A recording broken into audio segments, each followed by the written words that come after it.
प्रश्न यह है कि मुनि हारिका की भैयावृत्ति करने से क्या पुण्य मिलता है?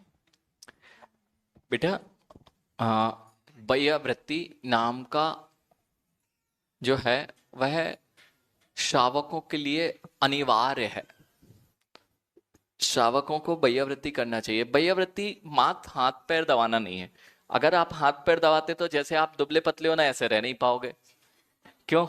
उससे बल मिलता है, निरोगता आती है। जिनको शरीर में रोग आदि हो गए वे मुनिराजों की और आरिका माँ जो पूज्यमान है उनकी यदि भैयावृत्ति करते हैं तो उनको निरोगी काया की प्राप्ति होती है।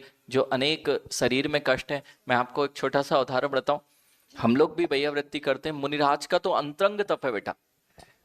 एक मुनिराज दूसरे मुनिराज की भैयावृत्ति, मात्र हाथ पैर दबाना नहीं, कई तरह से भैयावृत्ति होती है। लेकिन मैं अपने जीवन का बताऊं, जब हम लोग बिहार करते थे, आचार्य भगवान के साथ में संघ में बिहार होता था, सब लोग थक भी जाते थे क्योंकि गर्मी का बिहार है। तो सुबह जैसे 10-12 किलोमीटर, पहले ज़्यादा होता था बिहार, तो 12-13 किलोमीटर तो सामान्य था सुबह, और शाम को 15-17 भी हो जाता था, कई बार 30-30 किलोमीटर तक का दिन में बिहार पहले होता था। अब तो 20 से 25 किलोमीटर का विहार होता है, लेकिन 30 कई बार स्थान नहीं मिलता तो 32। अब जब हम भी आके थक जाते थे, प्रतिक्रमण होता था तो प्रमाद आता था। अब क्या करें? तो अगर खुद सो गए तो सामायिक नहीं होगी, तो फिर क्या करते थे, जो वृद्ध साधु थे वहां पर, विश्ववीर सागर जी थे, या किसी का अंतराय है, किसी का उपास है, तो उनकी भैयावृत्ति करते थे। और जैसे ही उनकी भैयावृत्ति करते थे वैसे ही हमारा थकान दूर हो जाती थी, हमारा पूरा अच्छे से सामायिक और स्वाध्याय हो जाता था। इस प्रकार से आप भी जब थक जाओ, आप थको, आप देखना भैयावृत्ति करके आ जाओ, आपकी थकान स्वयं दूर हो जाएगी।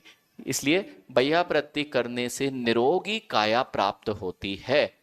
इसलिए आप सभी को भैयावृत्ति की विशेष रूप से, अच्छा ऐसी नहीं कि महाराज जी को ठीक ठाक करने आए, ठोक ठाक के चले गए। हाँ, अधिकांश लोग तो बेचारे रात में आते हैं, सुबह खिला के चले जाते हैं। या तो महाराज जी अच्छे हो कि नहीं, जैसे पपी को खिलाते हैं ना, ऐसे हाथ पे लगा के बिल्कुल ऐसे खिला के चले जाते हैं, या फिर ऐसे दबाते हैं जैसे कोई दोष, मतलब हम लोग उनके बैरी हो तो अच्छे से ठोक दो हल्का। तो आपको भैयावृत्ति भी सीखना चाहिए। और कौन कैसे कर रहा है, कुछ लोग पकड़े जकड़ के बैठ जाते हैं, एक हाथ देंगे बातें में लग जाएंगे और एक हाथ से जकड़ लेंगे। हम कहते हैं भैया छोड़ो तो हमें। तो ये सारी चीजें आपको छोटे से बच्चों से आप लोगों को सीखना चाहिए, कैसे दबाना है। अब उंगलियों से चोटियां ले रहे हो आप, गर्मी गर्मी का समय, ये भी सीखना है हमें। गर्मी का समय, अब घिसने लगे, घिसो घिसो महाराज जी को। अच्छा भैया गर्मी वैसे ही है, तुम और घिसे जा रहे हो।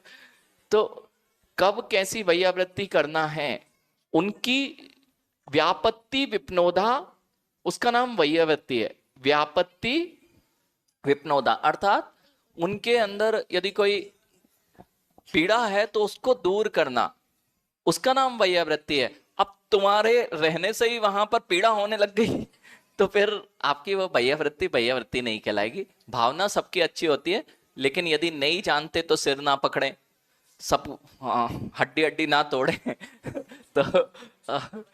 तो हाथ ही ना तोड़े। सीखने की बात है, कैसे दबाना है ये भी सीखे, ये भी एक कला है। आपको एक दूसरे की भैयावृत्ति से सीखना चाहिए। देखिए कैसे सीखेंगे, जो माता पिता के घर में पैर आदि हाथ दबाते हैं उनके हाथ बहुत अच्छे से भैयावृत्ति में चलते हैं। अगर आपको नहीं समझ में आ रहा है, आप एक दूसरे की भैयावृत्ति कीजिए कि हम किस तरह से कर रहे हैं, और दूसरा जब कर रहा है तो आप क्या पसंद कर रहे हैं। तो जब एक दूसरे की भैयावृत्ति की जाती है तो हमें ज्ञात होता है कि महाराज जी को हम कितना कष्ट देके आते हैं। तो कई बार कष्ट दे देते हैं। कुछ लोग होते हैं जो भैयावृत्ति करते हैं, कब कैसी अनुकूलता। अब कुछ लोग आते हैं बेटा, बहुत अच्छा प्रश्न है इसके मामले में, कि कुछ लोग आते हैं महाराज जी तेल लगाना है, अब गर्मी के दिन है और बिल लेके आए हैं सरसों का तेल, अखरोट का तेल, तिली का तेल, वैसे ही गर्मी, और कहते बादाम का तेल। अरे भाई ये तेल लगाओगे तो और गर्मी बढ़ जाएगी। फिर आपको गर्मी के समय की भैयावृत्ति अलग होगी, ठंड के समय की भैयावृत्ति अलग होगी, और जितनी आवश्यक है उतने ही होना चाहिए। पता चला नहीं महाराज हमें 2-4 घंटे बातें करनी है, आप तो 9 बजे से खोल दो और 11:30 बजे तक हम बैठे रहेंगे, तो भाई कष्ट देने नहीं आए, कष्ट हरने आए हो। इसलिए जितनी आवश्यक है उतनी भैया वृत्ति करना चाहिए।